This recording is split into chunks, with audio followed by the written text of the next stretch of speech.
उद्धव ठाकरेंनी सामनाला दिलेल्या मुलाखतीचा थोड्याच वेळात दुसरा भाग. निवडणूक आयोगावर केलेल्या टीकेनंतर आता ठाकरे काय बोलणार याकडे लक्ष.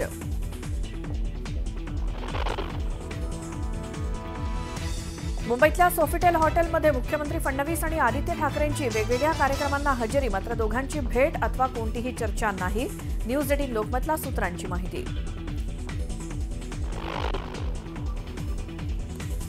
सीबीएसईच्या पुस्तकात छत्रपती शिवाजी महाराजांची केवळ 68 शब्दात माहिती. विधान परिषदेत सत्यजित तांबेंनी उपस्थित केला मुद्दा.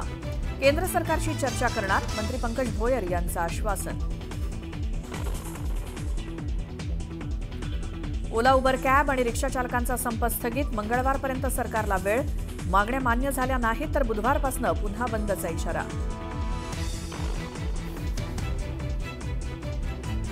रत्नागिरी शहरातील चौघांचा आरेवारे इथल्या समुद्रात बुडून मृत्यू. समुद्रात पोहत असताना चौघांना लाटेचा अंदाज न आल्यानं मृत्यू.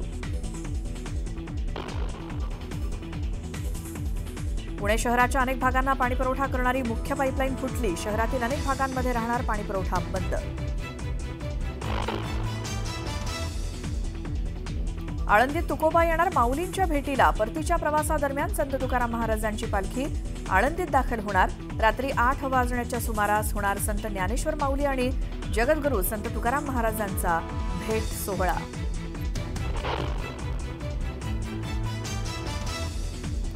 वाढत्या औद्योगिक क्षेत्रातील प्रदूषणामुळे नाशिकमधील हवेची गुणवत्ता खालावली. नाशिकमध्ये प्रदूषणात 16% वाढ.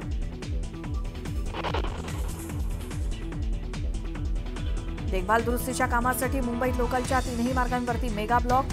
लोकलचं वेळापत्रक पाहूनच घराबाहेर पडण्याचं आवाहन. व्हिएतनाममधील लॉंग बेमध्ये नाव उलटली. नावेतील 53 जणांपैकी 27 जणांचा मृत्यू झाल्याची माहिती समोर. आणि लॉस एंजेलिसमध्ये भरधाव कारनं रस्त्यावरील दोघांना चिरडलं. भीषण अपघातात 30 जण जखमी तर 10 जणांची प्रकृती चिंताजनक.